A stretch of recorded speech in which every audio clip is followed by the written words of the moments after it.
Okay, so in this lesson what we're going to do is we're going to take a look at how to create volumetrics on a scene level. So more environmental volumetrics. And there's a couple different ways to do this. I'm going to show you guys the redshift way, and then that'll be the first way, and then the second way we'll talk about we'll work both with Mantra and redshift.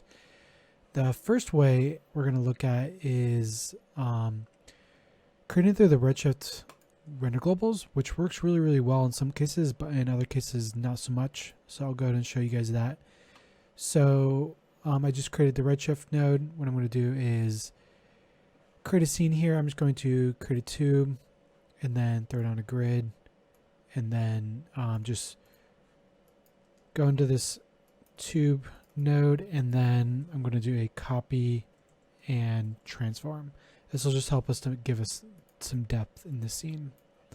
So I'll just do total number of copies, something like 50, and then what we'll do is we'll middle click on the transform value, kind of scale that back. So now that we have some depth to play with. And then on the grid, I'll just scale out to something like 50, and now we have something to work with. So I'll go ahead and drop down a light. So we'll go ahead and add an RS light into the scene, and then I'll go to my no cam right here, and then go ahead and look through light and do RS light, and then I'll just go ahead and make sure this is on lock.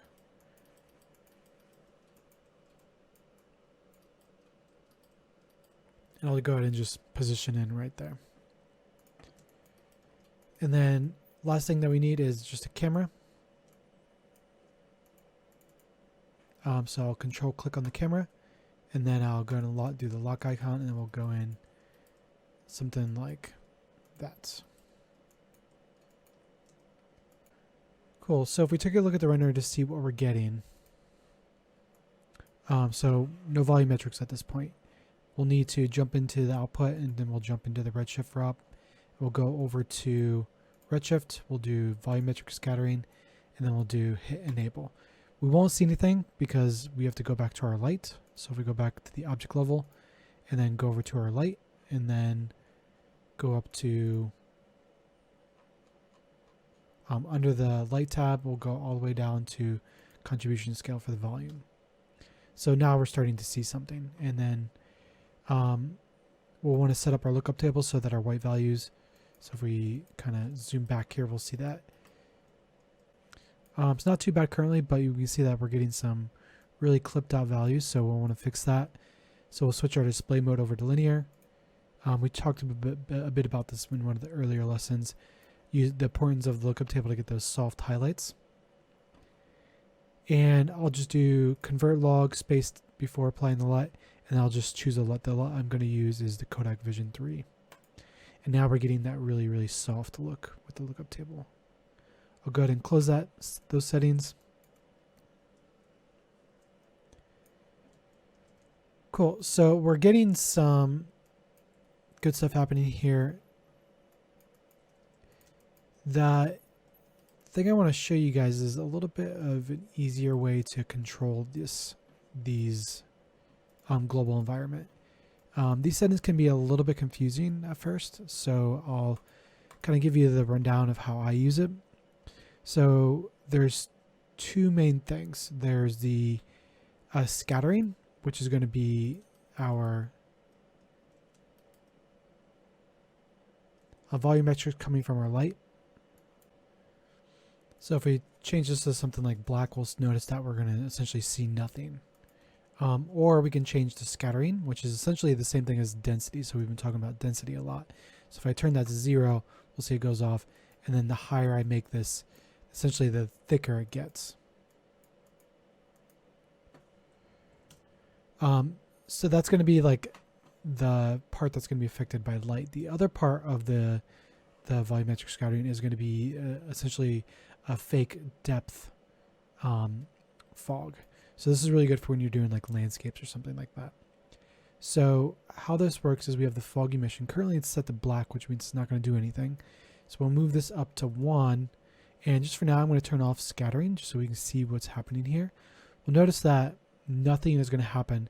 And it's because we have to play with this attenuation. So you can think of attenuation as the value for how much of this fog emission that we see.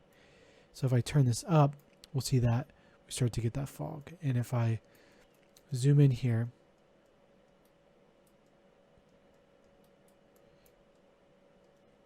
you can see as we move forward, as we get more and more, so something like 20, essentially we're going to be seeing a lot more. So something you'll notice right now is that it's very, very muddy, and the volumetrics that we had before. So if we turn on the scattering, you notice how we have these really, really white values. The reason for that is because it's not actually being affected by light. So our lookup table right now is kind of not really going to be affecting the fog emission in the way that we would expect, because when we're working with a lookup table, a white value in terms of the light is actually a lot brighter. So the lookup table is going to be darkening our render a little bit. So if we play with the fog emission and go up to something like 5, we'll notice that we get a much, much more realistic look.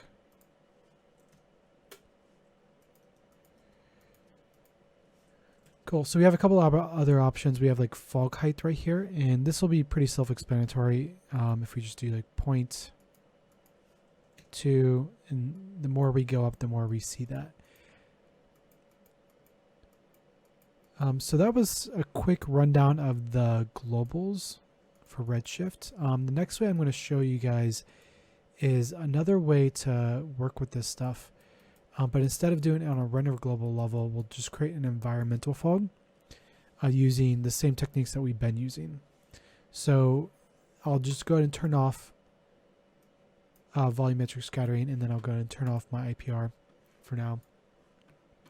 And what we'll do is I'll jump back into my object level, and what we'll do is we'll just go to create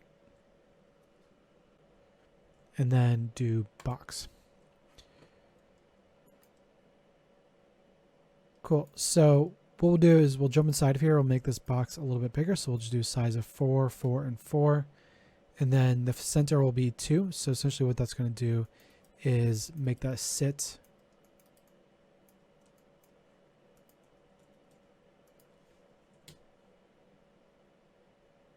Whoops. So 4, 4, 4. And 2. And it's going to be sitting on the grid. It's a little bit hard to see because this grid that we're using before, I moved it down, but it's actually sitting on the grid. So what we'll do here is we'll just do a straight VDB from polygons. So VDB from polygons. I'll go ahead and plug that in, and then we'll do turn off distance, and then we'll turn on fog. And to get some more control over this, what we want to do is now, instead of, we could totally just use this, but the problem with this is that, especially with scenes that you're using like the daylight system or something like that, if you end up scaling this across your scene, you're going to want a height control. So we're going to use the volume VOP for that. So I'll go down and do a volume VOP. I'll go ahead and plug this in. And what we want to do here is take our position, specifically our position Y, and have that control our density. So to do that, what we're going to have to do is do a vector to float. So we're converting this three-way attribute over to a single attribute. And then we'll choose Y, and we'll go ahead and plug that straight into density. And you'll see we're starting to get something happening here. It's a gradation based on how vertical this is. Currently, what we want to do is have the top be a value of 0 and the bottom be a value of 1. So the best way to do that is we'll do fit range. And then what we'll do is we'll do our source minimum, which is going to be our ground, which is 0, and then our maximum height. And that value is going to be whatever we made here. So our maximum size is currently 4. So I'll go back down, and then in my source max, I'll go ahead and set this to 4. And now we can see we get a much, much more predictable gradient. But we want to reverse this. So we want to set our destination min to 1 and then our max to 0. And just so we don't end up with values that are going outside of this, what we'll do is just we'll throw down a clamp, because technically anything below this would go a little bit further. So it'd be like 4, 5, 6.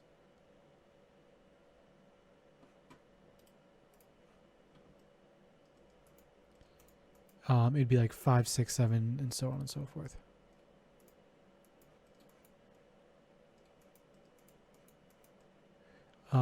Cool. So you notice that if we go back into our display options, I'm going to go ahead and turn on our background and just go and change this over to dark. So we can see this gradation a little bit more, and it's not quite as we would expect. We essentially, there's some gamma stuff happening here. So if we want to control how crunchy this ramp is, what we can do is just throw in a color correct. And then what we can do is go down with the gamma, which will start to crunch that. So this will give it a little bit more control over this. Cool. So we'll go ahead and make a shader for this. So we'll go into a shop network. We'll do RS volume. We'll go ahead and drag and drop this on there. And then we'll go ahead and link up our scatter coefficient. So copy parameter, and then go down to absorption coefficient, and then we'll just paste relative references. And again, that we talked about a bit about that before.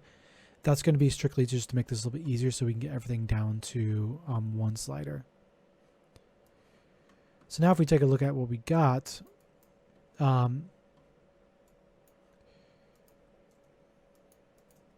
so some default settings that I like to use with this is specifically with the lookup table workflow is I like to take the tint. Just go ahead and set this to 2 and 2, 2. That'll just make sure that the white values actually look white. And then now we have essentially a couple different controls. We have our scatter coefficient.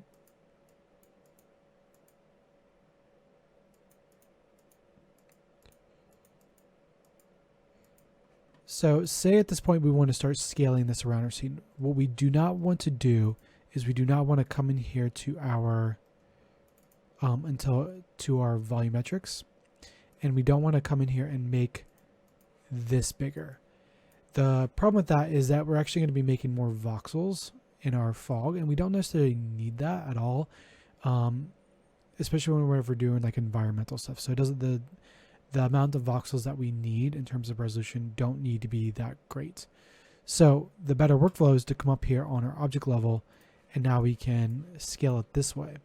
So we can do something like scale like this and like that. And that's going to give us a much more lightweight scene to work with. And now we have a ton of control that we didn't have using our render globals workflow.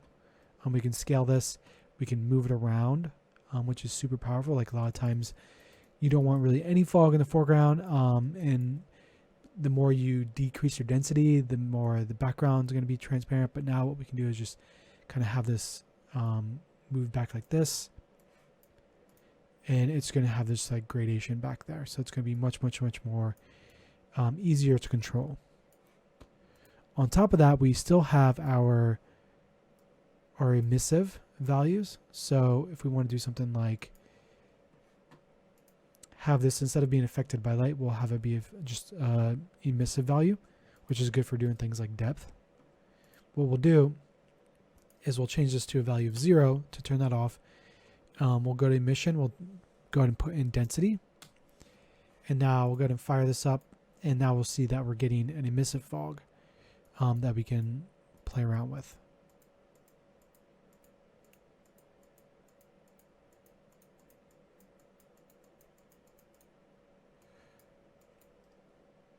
Cool. So to wrap this up, I'll just go ahead and turn off scale, and I'll go ahead and turn back on our scatter coefficient, and then this will be another VDB volume that will actually bring into our VDB library that we're creating as we go. Cool. So I'll go ahead and save this out for you guys. So I'll do save as, and then I'll go ahead and save it out as chapter 7, and then we'll do Depth volumetrics.